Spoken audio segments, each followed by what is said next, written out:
Hello guys, welcome back. I'm your host Maureen Salim. If it's your first time joining us, kindly follow us in our social media handles at STADA Kenya across all platforms. And today we are joined by an amazing director from STADA Kenya. And as we celebrate STADA at 2, we let her tell us more about STADA Kenya. Welcome, Madam Patricia. Thank you. So kindly tell us more about who Patricia is and about STADA. Okay, so my name is Patricia Nudi. As Maureen has already mentioned, I am the founder of STADA. I am a feminist. I am a lawyer by profession and a human rights advocate all round. I've been in the field of advocacy for the last 10 years since I was in campus, and so it's something I enjoy. And I founded STADA on the basis of that, enjoying something to an extent that we want to pull other people to come and to be able to help in whatever way.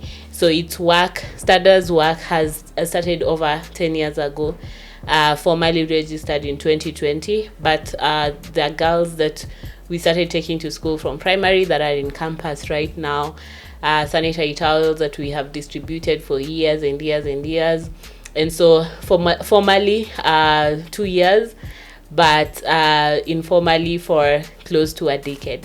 Yeah, so STADA is a feminist organization, human rights based, looking at issues around gender, health, WASH, and education.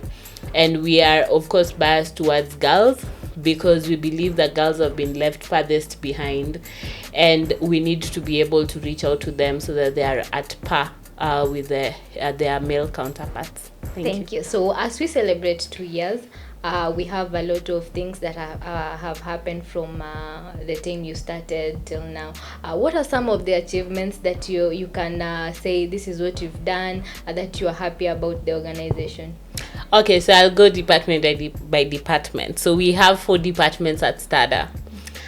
So let me start with my favorite department. Probably I'll get into problems with this, gender.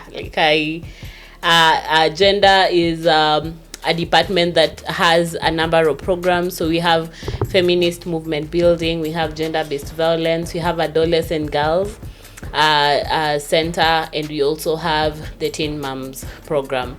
And so across all those different programs, we have managed to rescue and document a number of cases of sexual violence, close to 100 cases of sexual violence. We have rescued girls, we have referred girls to get treatment and also to get justice. We have worked with girls from the beginning, from when they report a case up until where justice is realized or justice is aborted. And for us, the documentation is important because we get to realize the gaps that exist within the different sectors. So yes, so we have done quite a bit around gender-based violence, around feminist movement building, and just leadership in general. We try to advocate for women and girls' leadership. And so we build a movement of feminists who are able to take the lead when it comes to girls' rights, women rights, property rights, and everything else that touches girls and women. Our adolescent center hosts close to 70 girls during holidays, and it's a center where girls come. They can get peer-to-peer support, but they can also engage in talent incubation, and they also get a space where it's a safe space to be able to address the different issues that they have. So that has grown quite abruptly, quite immensely. And so we have girls who are able to say that since they started coming to STADA, they have seen changes in how their self-esteem. We see parents who are really happy with the progress that their girls have. There are girls who've gone back to school. There are girls who are in spaces where they never thought they would be in because of that. Then we have Teen Moms program. The Teen Moms program really brings together teenage mothers. We have managed to take a number of girls to vocational training. We have one that owns a salon now. We have one that is in our PAD center. So we have a PAD center that is basically run by teen moms mostly. And they're able to put money in their pockets. We have one that we have taken back to school, so sat for her KCPE this year. So that is our teen moms project. And yeah, so gender department basically is not funded. So it's mostly projects that we do out of our passion and out of our own pocket. So it's we have not managed to achieve much, and we are hoping that it's an area that we would get funding around, so that we can be able to have more impact and to reach a wider audience. Education. So under education, we have a library, community library. We have the library hosts a lot of children. We started with 1, 2, and right now we host numbers up to 70, and our space is just not enough. Some are taken back home because we cannot handle them. And now, because of the need, when we formed the library, we realized that a lot of children could not read. And so we have engaged in a number of literacy projects. So we have accelerated learning project, a program. We have teaching at the right level, and they're able to be engaged within those programs to be able to know how to read and to do basic math. So that has also really grown since we started. So children who ideally would never read are now confident enough to read.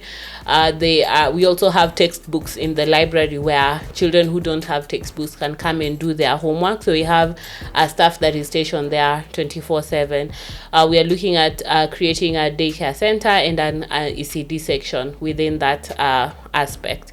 We have a talent incubation center. So the talent incubation center basically has talent around dance, singing, poetry, and others. So girls and some boys are able to come and be able to express themselves in terms of their talent. So that has also really grown over time. So we are seeing a lot of children come to be able to just explore their talent, and we are partnering with African Talent Center so that they can be able to have space enough to be able to do their activities and to be able to have an incubation center. So that's education department. I say gender, health. So under health, we have successfully, again, education is not funded at all. So we are also still looking for partners to be able to help. The support that we've gotten is basically in kind, and so we've gotten support to be able to purchase chairs, tables, and some books. We pay rent out of our own pockets, and we also pay the tutors that are there. So it's not funded completely. So health is funded. Health, we've successfully run 2 projects, one on family planning and basically looking at grassroots advocacy, community dialogues, and how we can be able to engage in public participation and create demand in the communities to be able to engage. We have seen an increase of women and girls attending public participation, prioritization of issues like family planning. So family planning featured in a lot of what is it called, public participation reports that are sent to the county that then inform the budget. And so the public participation has really picked up, and so and we are really happy to have been contributed to that in Kobura and Kabonyo Kanyagwal wards. So that's the first project that we run, funded project that we run under health. Currently, we are running a project under PHC, funded by PHCPI. So we are looking at primary healthcare and prioritization of primary healthcare within the UHC spectrum. We have successfully supported the county to develop a PHC strategy for Kisumu County. That is our major win, and we have brought together actors to be able to come and have dialogues around PHC and to disseminate it via media. So those are the funded projects under health, but we have nutrition projects, we have SRHR, among others, so I might not get into the nitty-gritties of those. And lastly, we have WASH. So WASH is huge. I think WASH is our biggest project. Currently, we do borehole drillings. We've drilled 6 boreholes. We do latrines. We have done 5 latrines. We also do water tanks. We give water tanks. We have done 7 water tanks so far. We also do pump repairs and well rehabilitation. So where pumps are broken down, we do well rehabilitation, and we've done close to 50 repairs so far. Within that aspects of hygiene, we have set up a reusable sanitary towel center where we make reusable sanitary towels. We've distributed close to 3,000 sanitary towels to date. So that's also a success. And for WASH, we not only work in Kisumu, we work in Kitui as well. We've done some projects in Nakuru with a partner there, and we are hoping to scale up to other counties as well. Yes, so WASH is still our biggest project. And yes, we are happy to have achieved so much in just 2 years. Oh, thank you very much. So, in every job, they say there are challenges and solutions. So, what are some of the challenges that you faced as an organization, and what are some of the solutions that you've undertaken? Okay, so a lot of challenges. So yeah, so we have experienced a lot of challenges in the course of implementation.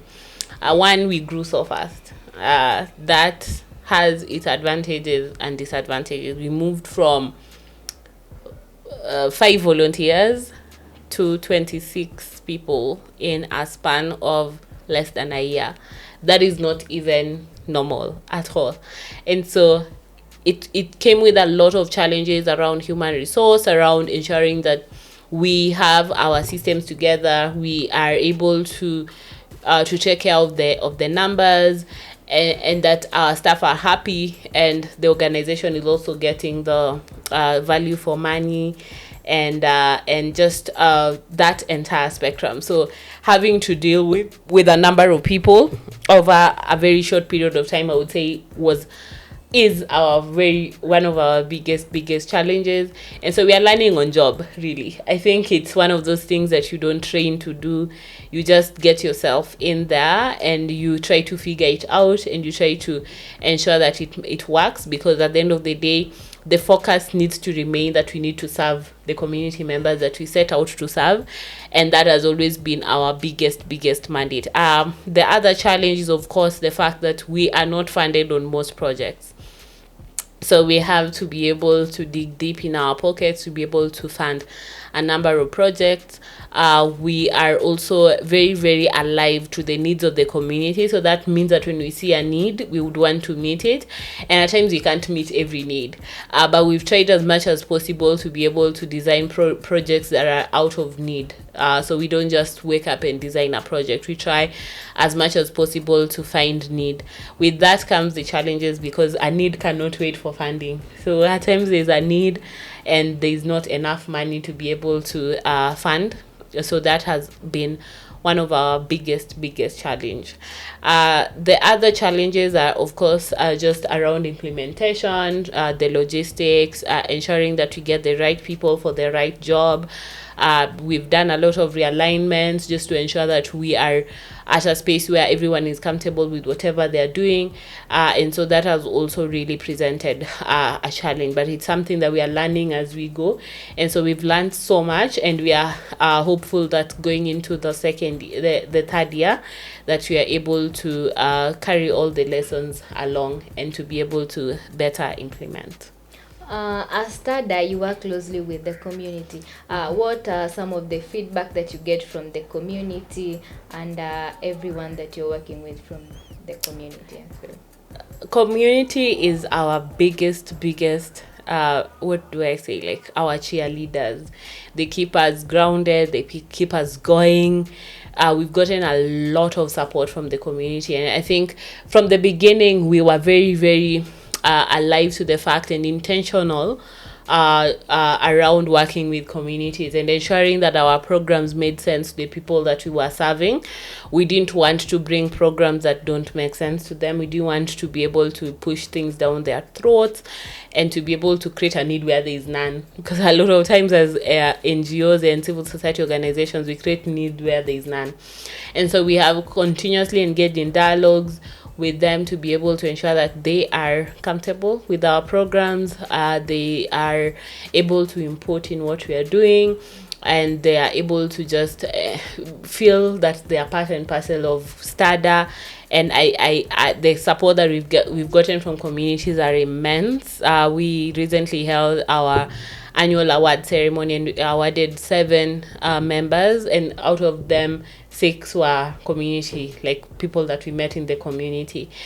So only 1 was a county official. So we pride ourselves in being right at the center of communities and getting to understand their needs and designing programs that are able to impact them, and they've received as well. So we are grateful that they are our greatest cheerleaders. Maybe if I ask you in 5 years' time as an organization, where do you see your organization at in 5 years' time? Well, that's a good question. In 5 years' time, we would be Or we can bigger. make it too. Yes, I think 5 is great. We would be much bigger than we are. We would have done so much than we have done. We want to create impact at the center of everything that we do at STADA is in impact. Like, we are big on impact, and so we are looking at a situation where we will be able to move and to change mindsets and to be able to change communities' lives and to be able to hold government accountable, but also we are looking at a wider reach. So we would be bigger in terms of coverage, and more satisfied staff, better management, and also just in general lessons, a lot of lessons into our work. And we are listening. We would want to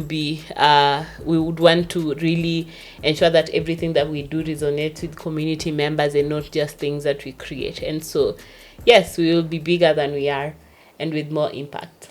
A lot of young people are watching right now, and maybe someone is saying Patricia is my role model and everything. What would you want to tell them if they want to be like you, or if they want to start organizations in future?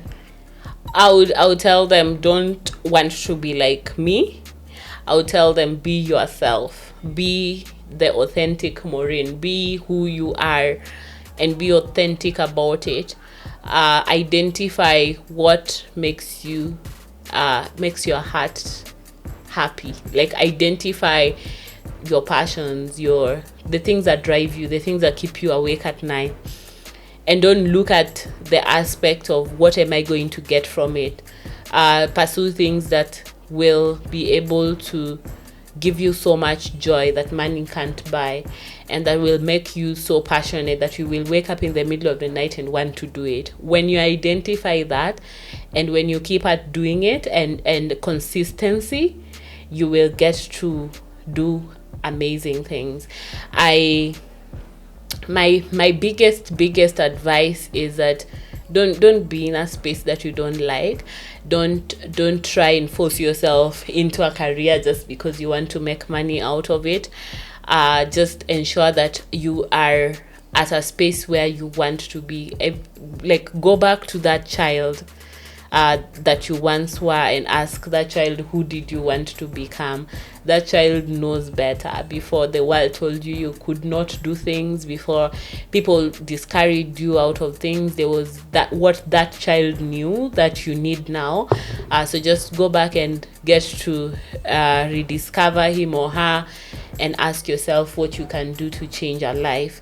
That never goes out of fashion. Changing people's lives never goes out of fashion. Just try as much as possible to impact humanity and impact communities. And if that means starting a community-based organization, start. I believe as a person that everyone needs to find their dream. Everyone needs to start something. So if it's a company, if it's a community-based organization, if it's an initiative, if it's a family, if it's, everyone needs to pride themselves in having started something. And so start, and just start. Don't think about what you will get out of it. Don't think about what people will say. Don't think about when it will happen. Just start.